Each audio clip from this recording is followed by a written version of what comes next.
I am Madhvi from Happy Cambridge School, your Hindi teacher. Student, today we will do book work and question answer of lesson number 2, बरगद का वृक्ष।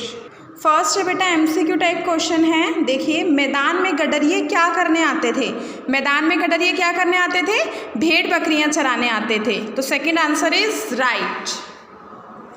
पेड़ हमें धूप ताप से कैसे बचाता है? जो पेड़ होता है वो हमें धूप ताप से कैसे बचाता है? छाया देकर। तो छाया देकर पे क्या कर देना है? टिक कर देना है। चिड़िया पेड़ की मदद कैसे करती हैं? जो चिड़िया होती है वो पेड़ की मदद कैसे करती हैं? इल्लियाँ खाकर। कैसे करती हैं? इल्लियाँ खाकर। ठीक है। नेक्स्ट, सही शब्दों से रिक्त स्थान भरो। सही शब्द से रिक्त स्थान भरो। बरगद का एक डैश था। बरगद का एक क्या था? वृक्ष था। ठीक है। मैदान में कुछ डैश अपनी भेड़ बकरियां चराने आते थे। मैदान में कौन आते थे अपनी भेड़ बकरियां चराने? गडरिये। ठीक है। नेक्स्ट, बरगद के नीचे डैश थी। बरगद के नीचे क्या थी? छाया थी। ठीक है। नेक्स्ट, लड़के की डैश ही आंख लग गई। लड़की की क्या हुआ? शीघ्र ही आंख लग गई। जैसे वो पेड़ के नीचे बैठा वैसे ही उसे नींद आ गई। डैश कितने सुंदर ढंग से अपना काम करती है। कौन सुंदर ढंग से अपना काम करती है? प्रकृति। प्रकृति कितने सुंदर ढंग से अपना काम करती है।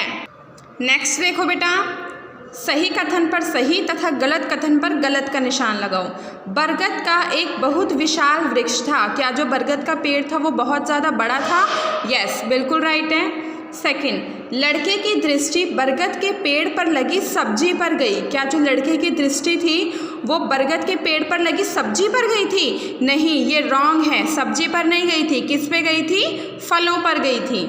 बरगद के फूल और फलों को देखकर लड़का तिरस्कार की हंसी हंसा। क्या जब लड़के ने बरगद के फूल और फलों को देखा तो वो इंसल्ट करने के लिए हंसा था? बिल्कुल राइट है। तिरस्कार मीन्स क्या होता है? इंसल्ट करना। किसी को छोटा या कम समझना बुद्धिमानी की बात होती है।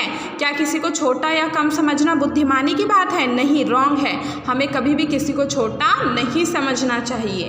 लड़का अपनी बकरियों को पकड़ने के लिए भाग रहा था। क्या लड़का अपनी बकरियों को पकड़ने के लिए भाग रहा था? यस, राइट है। नेक्स्ट देखो बेटा, आपको नए शब्द बनाने हैं। वि प्लस चित्र क्या हो गया? विचित्र। ये जो वर्ड है ना, इनके आगे आपको क्या लगाना है? वी। व और उसके ऊपर छोटी की मात्रा। ये देखो, वि प्लस शाल क्या हो गया? विशाल। वि प्लस श्व क्या हो गया? विश्व। वि प्लस कास क्या हो गया? विकास। अब देखो बेटा, नेक्स्ट क्वेश्चन है र रेफ और र पदेन लगाकर शब्दों को शुद्ध करके लिखिए। ये आपको यहाँ पे इनकरेक्ट वर्ड दिए हुए हैं, तो आपको इन पे या तो र रेफ लगाना है, यानी कि जो र ऊपर की साइड लगता है वो लगाना है, या फिर र पदेन लगाना है। पदेन मीन्स जो नीचे लगता है। ठीक है। पानी। पानी क्या होता है? कुछ भी नहीं होता। क्या होता है? प्राणी होता है। तो प के नीचे क्या लगा दिए? र। तो ये हमारा क्या हो गया? प्राणी। शीघ्र। शीघ्र क्या होता है? कुछ भी नहीं होता। तो घ के नीचे क्या लगा देंगे?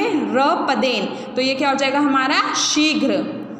प्रकृति। प्रकृति क्या होता है? प्रकृति होता है। तो प के नीचे र रेफ लगाएंगे तो ये हमारा क्या हो जाएगा? प्रकृति।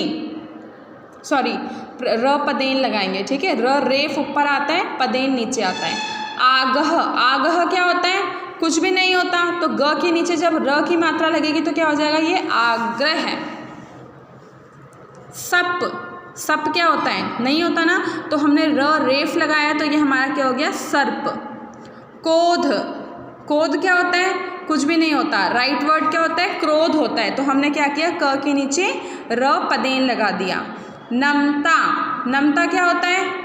नमता तो कोई वर्ड ही नहीं होता। क्या होता है? नम्रता होता है। तो म के नीचे र पदेन लगा दिया। निभर। निभर क्या होता है? निभर नहीं होता, निर्भर होता है। तो भ के ऊपर र रेफ लगा दिया तो ये हमारा क्या हो गया? निर्भर हो गया। देखो बेटा, आपका जो ये वाला क्वेश्चन है ये मैं आपको अभी नहीं कराऊंगी हिंदी, क्योंकि देखो बेटा इसमें संज्ञा विशेषण क्रिया तीनों है। ऐसा तो है नहीं कि मैं आपको फटाफट शॉर्ट में समझा दूँ करवा दूँ। मैंने फिल किया हुआ है, लेकिन मैं आपको नहीं करवाऊंगी क्योंकि आपको जब तक इसकी डीपली नॉलेज नहीं होगी तो ये फालतू है बुकों को भरना। ठीक है। तो ये आपका ग्रामर में ये चैप्टर है, ग्रामर में ये चैप्टर करवाऊंगी, उसके बाद मैं आपको इसका ये वाला पार्ट करवाऊंगी। तो इसको अभी फिलहाल छोड़ो, क्वेश्चन आंसर पे आओ। क्वेश्चन नंबर फर्स्ट है, बरगद का वृक्ष कैसा था? बरगद का वृक्ष कैसा था? कैसा था वो बताया था ना आपको चैप्टर में। बरगद का वृक्ष विशाल था, उसका तना लंबा और मोटा था, उसके पत्ते घने थे तथा शाखाएं चारों ओर फैली हुई थी। कैसा था बरगद का वृक्ष? जो उसका वृक्ष था वो बहुत विशाल था, बहुत बड़ा था, पत्ते उसके बहुत घने थे, शाखाएं चारों ओर फैली हुई थी और जो उसका तना था वो कैसा था? लंबा था और मोटा था। नेक्स्ट क्वेश्चन, जब गडरिया लड़का सो रहा था तो क्या हुआ? क्या हुआ था जब वो सो रहा था लड़का? जब गडरिया लड़का सो रहा था तो अचानक उसके मुंह पर 1-2 फल आकर गिरे। जब वो लड़का सो रहा था तो अचानक क्या हुआ था? अचानक से 1-2 फल आकर उसके मुंह पर गिर पड़े। थर्ड क्वेश्चन है, पेड़ की जड़ें मजबूत कैसे रहती हैं? जो पेड़ की जड़ें होती हैं वो कैसे मजबूत रहती हैं? पेड़ के आसपास कई पत्तियां सड़ रही होती हैं। पेड़ के आसपास क्या होती है? कई पत्तियां सड़ रही होती हैं। जब केंचुए इन सड़ी पत्तियों को खाने जमीन के नीचे से निकलते हैं, जब केंचुए निकलते हैं इन सड़ी हुई पत्तियों को खाने के लिए, तो इससे मिट्टी को हवा मिलती है। तो इससे क्या होता है? मिट्टी को हवा मिलती है और पेड़ की जड़ों को शक्ति मिलती है, जिससे पेड़ की जड़ें मजबूत रहती है। जैसे मिट्टी को हवा मिलती है तो जो पेड़ की जड़ें होती हैं वो मजबूत हो जाती हैं, जिससे पेड़ को क्या मिलती है? शक्ति मिलती है। लास्ट क्वेश्चन है बेटा अब ये हमारा, वृक्ष ने लड़के को क्या समझाया? जो वृक्ष था उसने लड़के को क्या समझाया था? वृक्ष ने लड़के को समझाया कि हम सब एक दूसरे पर निर्भर हैं, इसलिए हमें कभी भी घमंड नहीं करना चाहिए। क्या समझाया था वृक्ष ने? कि हम सभी तो एक दूसरे पर निर्भर हैं, सभी हम एक दूसरे को देते हैं और एक दूसरे से लेते हैं, तो घमंड किस चीज़ का? हमें कभी भी घमंड नहीं करना चाहिए। तो ये आपके हो गए बेटा क्वेश्चन आंसर। कॉपी में करेंगे आप, बुक वर्क अपनी बुक में फिल करेंगे एंड मंडे को आपका चैप्टर नंबर 1 का टेस्ट है, book work and question answer. Okay, so अपनी तैयारी रखना।